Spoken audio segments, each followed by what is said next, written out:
ಎಲ್ಲ ಚೆನ್ನಾಗಿರೋ ಹಾಗಿದ್ರೆ ಟ್ರೀಟ್ಮೆಂಟ್ ಕೇಳ್ಕೊಂಡು ಆಸ್ಪತ್ರೆಗೆ ಯಾಕೆ ಹೋಗ್ತೀವಿ? ನ್ಯಾಯ ಕೇಳ್ಕೊಂಡು ಕೋರ್ಟ್ಗೆ ಯಾಕೆ ಹೋಗ್ತೀವಿ? ಒಳ್ಳೇದ್ ಮಾಡು ಅಂತ ದೇವಸ್ಥಾನಕ್ಕೆ ಯಾಕೆ ಹರಕೆ ಹೋಗ್ತೀವಿ? ಹಾಗಾದ್ರೆ ಹೇಗಿದ್ರೆ ಅಂತ ಕೇಳಬಾರ್ದಾ? ಕೇಳ್ಬೋದು, ಕೇಳ್ಬೇಕು.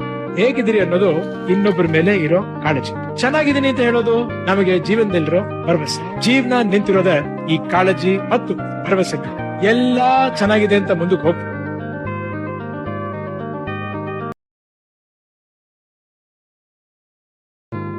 ಎಲ್ಲ ಚೆನ್ನಾಗಿರೋ ಹಾಗಿದ್ರೆ ಟ್ರೀಟ್ಮೆಂಟ್ ಕೇಳ್ಕೊಂಡು ಆಸ್ಪತ್ರೆಗೆ ಯಾಕೆ ಹೋಗ್ತೀವಿ? ನ್ಯಾಯ ಕೇಳ್ಕೊಂಡು ಕೋರ್ಟ್ಗೆ ಯಾಕೆ ಹೋಗ್ತೀವಿ? ಒಳ್ಳೇದ್ ಮಾಡು ಅಂತ ದೇವಸ್ಥಾನಕ್ಕೆ ಯಾಕೆ ಹರಕೆ ಹೋಗ್ತೀವಿ? ಹಾಗಾದ್ರೆ ಹೇಗಿದ್ರೆ ಅಂತ ಕೇಳಬಾರ್ದಾ? ಕೇಳ್ಬೋದು, ಕೇಳ್ಬೇಕು. ಹೇಗಿದ್ದೀರಿ ಅನ್ನೋದು ಇನ್ನೊಬ್ಬರ ಮೇಲೆ ಇರೋ ಕಾಳಜಿ. ಚೆನ್ನಾಗಿದ್ದೀನಿ ಅಂತ ಹೇಳೋದು ನಮಗೆ ಜೀವನದಲ್ಲಿರೋ ಭರವಸೆ. ಜೀವನ ನಿಂತಿರೋದೆ ಈ ಕಾಳಜಿ ಮತ್ತು ಭರವಸೆ. ಎಲ್ಲಾ ಚೆನ್ನಾಗಿದೆ ಅಂತ ಮುಂದಕ್ಕೆ ಹೋಗ್ತೀವಿ.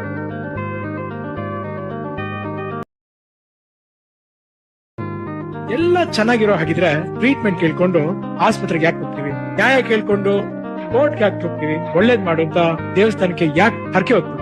ಹಾಗಾದ್ರೆ ಹೇಗಿದ್ರೆ ಅಂತ ಕೇಳಬಾರ್ದಾ? ಕೇಳ್ಬೋದು, ಕೇಳ್ಬೇಕು. ಹೇಗಿದ್ದೀರಿ ಅನ್ನೋದು ಇನ್ನೊಬ್ಬರ ಮೇಲೆ ಇರೋ ಕಾಳಜಿ.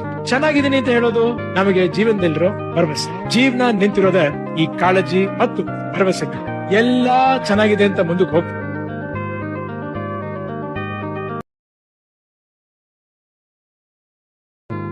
ಎಲ್ಲ ಚೆನ್ನಾಗಿರೋ ಹಾಗಿದ್ರೆ ಟ್ರೀಟ್ಮೆಂಟ್ ಕೇಳ್ಕೊಂಡು ಆಸ್ಪತ್ರೆಗೆ ಯಾಕೆ ಹೋಗ್ತೀವಿ? ನ್ಯಾಯ ಕೇಳ್ಕೊಂಡು ಕೋರ್ಟ್ಗೆ ಯಾಕೆ ಹೋಗ್ತೀವಿ? ಒಳ್ಳೇದ್ ಮಾಡು ಅಂತ ದೇವಸ್ಥಾನಕ್ಕೆ ಯಾಕೆ ಹರಕೆ ಹೋಗ್ತೀವಿ?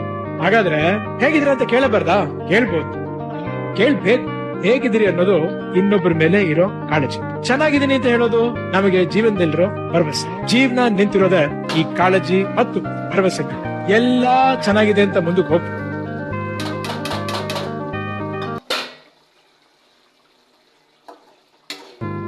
ಎಲ್ಲ ಚೆನ್ನಾಗಿರೋ ಹಾಗಿದ್ರೆ ಟ್ರೀಟ್ಮೆಂಟ್ ಕೇಳ್ಕೊಂಡು ಆಸ್ಪತ್ರೆಗೆ ಯಾಕೆ ಹೋಗ್ತೀವಿ? ನ್ಯಾಯ ಕೇಳ್ಕೊಂಡು ಕೋರ್ಟ್ಗೆ ಯಾಕೆ ಹೋಗ್ತೀವಿ? ಒಳ್ಳೇದ್ ಮಾಡು ಅಂತ ದೇವಸ್ಥಾನಕ್ಕೆ ಯಾಕೆ ಹರಕೆ ಹೋಗ್ತೀವಿ? ಹಾಗಾದ್ರೆ ಹೇಗಿದ್ರೆ ಅಂತ ಕೇಳಬಾರ್ದಾ? ಕೇಳ್ಬೋದು, ಕೇಳ್ಬೇಕು. ಹೇಗಿದ್ದೀರಿ ಅನ್ನೋದು ಇನ್ನೊಬ್ಬರ ಮೇಲೆ ಇರೋ ಕಾಳಜಿ. ಚೆನ್ನಾಗಿದ್ದೀನಿ ಅಂತ ಹೇಳೋದು ನಮಗೆ ಜೀವನದಲ್ಲಿರೋ